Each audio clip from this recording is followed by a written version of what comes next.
오늘은 야곱과 라반이 맺은 감찰 언약, 야곱과 라반이 맺은 감찰 언약 이런 제목으로 말씀을 선고합니다. 이제 야곱이 야반 도주를 해서 이제 고향 가나안 땅으로 이제 손살같이 가고 있는데 3일 후에 라반이 그걸 알았지만 7일 동안 더 빨리 달려서 결국 야곱을 이제 붙잡았습니다.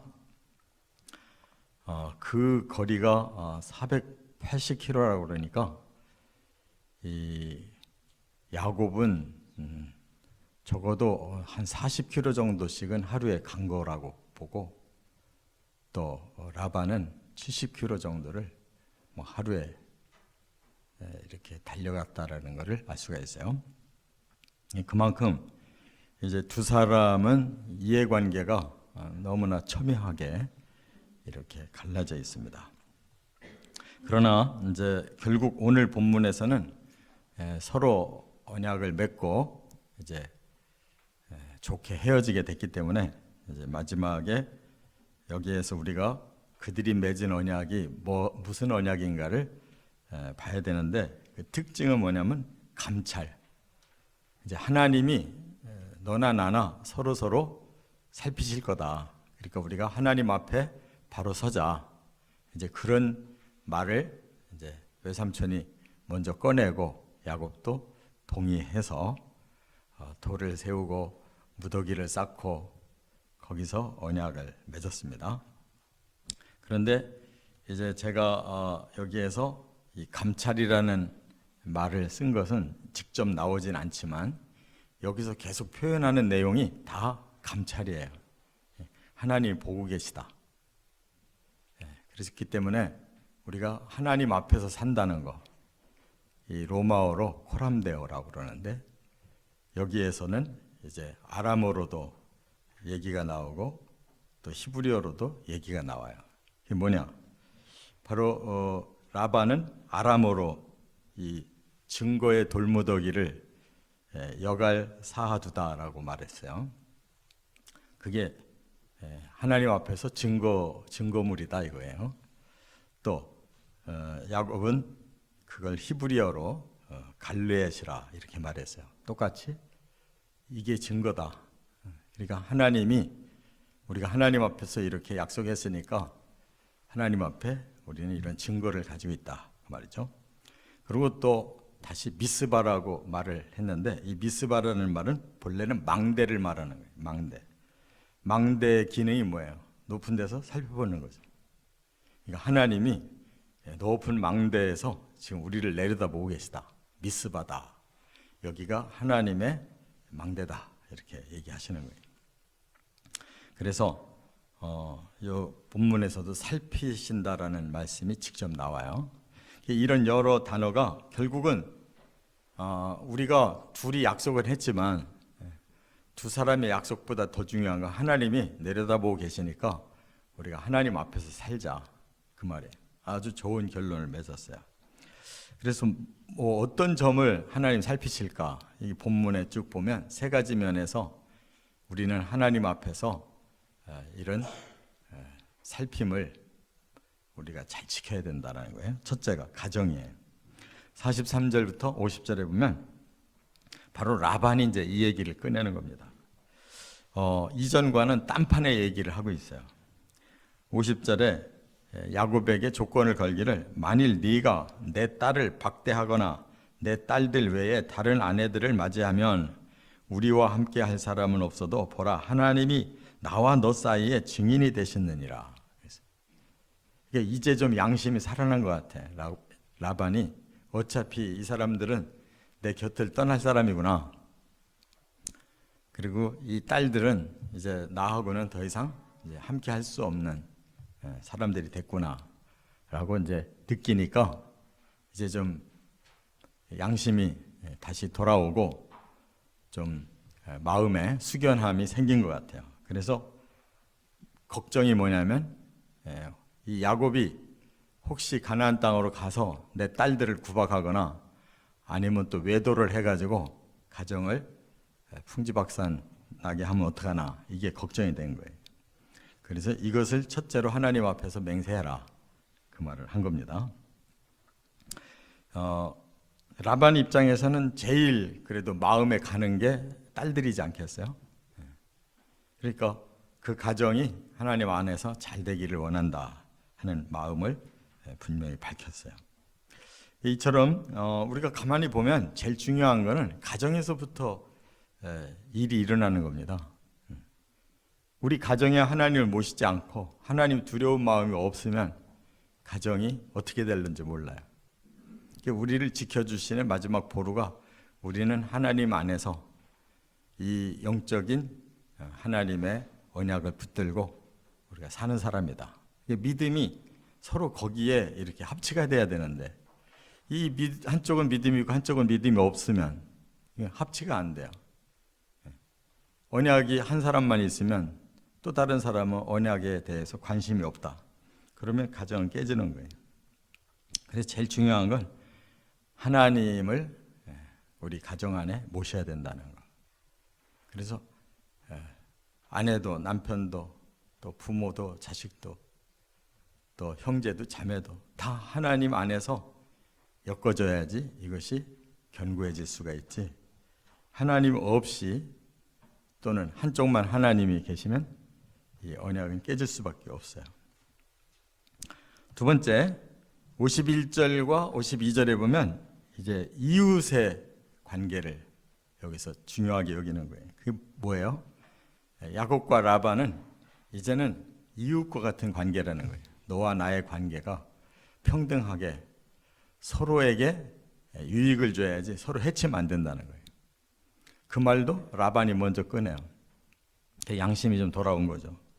그동안 자기가 일방적으로 야곱을 이용해 먹고 또 너무 악하게 했던 거 생각이 나잖아요. 그러니까 이제는 야곱도 이만큼 재산 가지고 이제 가족들도 많이 낳고 돌아가면 나중에 가나안 땅에서 커지면 침략해 올 수가 있거든요. 그러니까 너와 나의 관계는 이제 여기서 정상화돼야 된다는 거예요. 그래서 라반은 야곱이 앞으로 흥왕해질 것을 지금 마음에 경계를 하고 또 자기의 잘못에 대해서 보복을 당할 것을 염려하는 거예요.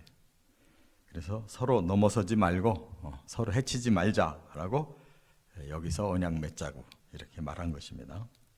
결국은 이웃의 관계는 라반이 했던 관계가 되면은 그는 다 틀어지는 거예요. 결국 계속 속이고 자기 이득만 취하고 그리고 결국은 서로 믿지 못하니까 도망가야 되고 또 괘씸하니까 쫓아와서 보복해야 되고 이런 관계였단 말이에요. 지금까지는. 그런데 이제는 내려놓는 거죠. 그러면 안 되겠다.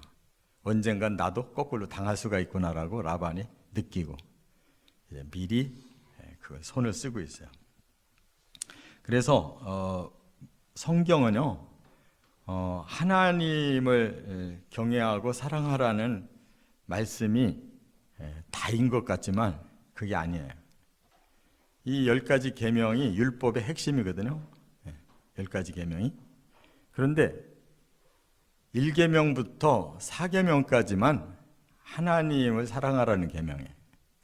오히려 더 많은 5계명부터 10계명은 이웃을 사랑하라는 계명이에요. 우리가 흔히 뭐 성경에서는 맨 하나님 얘기밖에 없다. 아니에요. 계명 자체가 4계명까지만 하나님이고 6계명은 사람끼리 사랑하라는 거예요. 그렇기 때문에 우리가 하나님을 사랑하는 기본 위에 결국 사람까지 서로 사랑할 수 있어야 이것이 하나님의 법이라는 거예요. 하나님이 원하는 법을 지키는 거예요. 나는 하나님 사랑합니다라고만 하고 사람과의 관계에 대해서 잘못되어 있으면 그건 올바른 신앙이 아니에요. 그렇기 때문에 우리는 계명을 지키는 것은 하나님과 사람을 함께 사랑하는 거예요. 예수님도 그랬죠. 십계명을 한 단계 더 업그레이드 시키신 말씀을 하셨어요. 뭐라고? 내가 너희를 사랑한 것처럼 너희도 서로 사랑하라. 그랬어요. 그러니까 하나님 사랑을 먼저 보여주시고, 그러므로 하나님이 어떤 사랑을 너희에게 줬는가를 깨닫고 너희도 서로 그런 사랑을 나눠라. 그런 거예요. 이게 정답이라고요. 우리는 스스로 우리가 사랑할 줄을 몰라요. 자기중심의 이러한 그 편협한 이성을 가지고 있기 때문에 자기 먼저 사랑하고 그 다음 남이에요. 근데 하나님은 바로 예수님을 통해서 사람을 먼저 사랑하시고 하나님이 희생하셨잖아요. 이 희생의 사랑을 우리가 배워야 그것을 우리가 받고 또 실천할 수 있다, 그 말이에요. 이 사랑의 원리를 모르면 결코 희생을 못해요. 가정도 희생 없이는 절대 가정이 안 이루어져요. 똑같이 맞서면 끝장나는 거예요. 누군가는 거기서 져주는 사람이 있고 희생해주는 사람이 있어야 세워지는 것이다. 그게 바로 십자가의 사랑이에요. 희생의 사랑. 그 다음에 세 번째 중요한 것이 53절부터 55절에 보면 하나님 앞에서 불의하면 안 된다는 거예요. 하나님 앞에 신실한 믿음으로 사는지 우리가 살펴봐야 된다는 거예요. 그래서 오늘 본문에 라반은 이렇게 고백을 해요. 아브라함의 하나님, 나홀의 하나님, 우리 조상의 하나님, 이렇게 고백을 해요. 그러면 이 하나님은 어떤 하나님이냐? 아브라함의 그 하나님과 나홀의 하나님은 좀 같은 하나님인 것 같아도 좀 달라요. 왜냐하면 하란까지는 같이 왔잖아요. 와서 아브라함만 가나안 땅으로 하나님 불러요. 그리고 그 동생 나홀은 그냥 거기서 머무르고 그 자식이 라반이란 말이에요. 그러니까 지금 라반은 우리 아버지의 하나님, 또 큰아버지의 하나님 이렇게 말한 거예요. 그런데 그 다음에 야곱은 뭐라고 말하냐면 우리 아버지 이삭의 하나님이라고 그랬어요. 지금 다 비슷한 말 같지만 다른 거예요. 아브라함을 하나님이 하란에서 빼내서 가나안으로 데리고 와서 거기서 누구를 낳냐면 이삭을 낳잖아요. 거기서 또 누구를 선택하냐면 그 아들 야곱을 선택하잖아요. 그러니까 아브라함, 이삭, 야곱의 하나님은 여기 나홀과 라반이 믿는 하나님과 달라요. 여기는 그야말로 언약의 하나님이에요.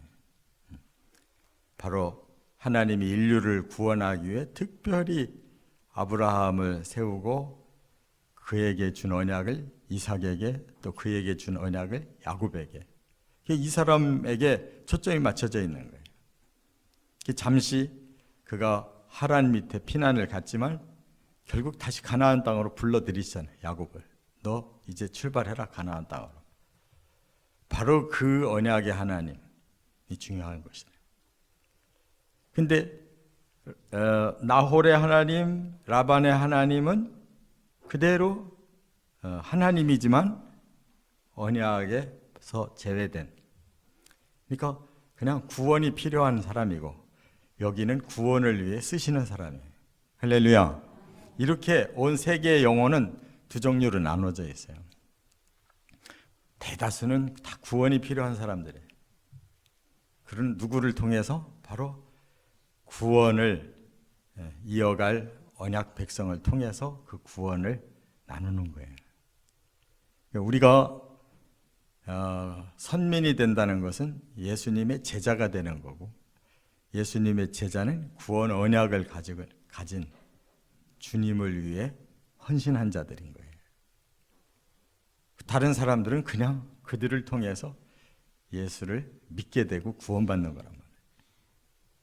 그러니까 여기에서 아무리 라반이 외삼촌이고 야곱은 지금 약자의 편에 있었다 할지라도 미래에는 이 라반도 그걸 느끼듯이 하나님은 야곱의 하나님일 것이다라고 믿기 때문에 이렇게 그를 이제는 선대해서 보내고 이 증거의 무더기 앞에 우리가 항상 하나님이 살펴보신다는 거 알고 살자 이렇게 말하는 거예요. 그래서 거기서 다 화해가 돼가지고 그 언약이 어떻게 성취되게 하느냐, 여기 희생제사를 야곱이 제안해요. 야곱이 먼저 우리 하나님 앞에 제사 드립시다. 그래서 제사가 이루어진다. 벌써 야곱은 아브라함과 이삭을 통해 배운 그 언약의 믿음대로 지금 실천하잖아요. 그리고 나서 이제 그들이 함께 떡을 나누었다 그랬어요. 그러니까 이 떡은 하나님 앞에 제사를 드린 후에 우리가 하나님께 받은 축복을 우리가 누리는 것을 의미해요. 예수님께서도 바로 이 십자가를 통해서 우리를 구원하시고 그것을 성찬으로 바꿔서 너희가 내 피의 언약과 내 살의 언약을 받아 먹어라. 너희의 축복이다. 그리고 말씀한 것처럼 이렇게 하나님이 우리를 위해서 이런 구원을 주시고 또 이런 축복을 주신다는 걸 늘 고백하는 영적 제사가 하나님 앞에 있어야 된다. 그래야 하나님의 살펴주심이 계속 우리와 동행할 줄 믿습니다. 그래서 제가 대표적으로 이 감찰에 대한 말씀을 구약에서 두 군데를 뽑고 신약에서 한 군데를 뽑았는데 이 하나님 앞에서의 감찰이 이렇게 중요해요. 잠언 15장 3절에 보니까 이렇게 말씀했어요. 여호와의 눈은 어디서든지 악인과 선인을 감찰하시느니라. 하나님은 이 땅의 모든 사람들을 다 내려다보고 뭘 구분하고 계시냐면 선인과 악인을 구별하고 계시다는 거예요. 그러니까 우리가 반드시 하나님 앞에 선한 사람으로 우리가 구별된 삶을 살아야 돼요. 또 역대상 28장 9절에 보면 이제 언약받은 사람의 그 삶을 하나님이 어떻게 감찰하시는가를 솔로몬을 놓고 얘기하셨어요. 이 다윗이 이렇게 아버지로서 유언의 언약을 하여 솔로몬아 너는 내 아버지의 하나님을 알고 온전한 마음과 기쁜 뜻으로 섬길지어다. 여호와께서는 모든 마음을 감찰하사 모든 의도를 아시나니 네가 만일 그를 찾으면 만날 것이요 만일 네가 그를 버리면 그가 너를 영원히 버리시리라.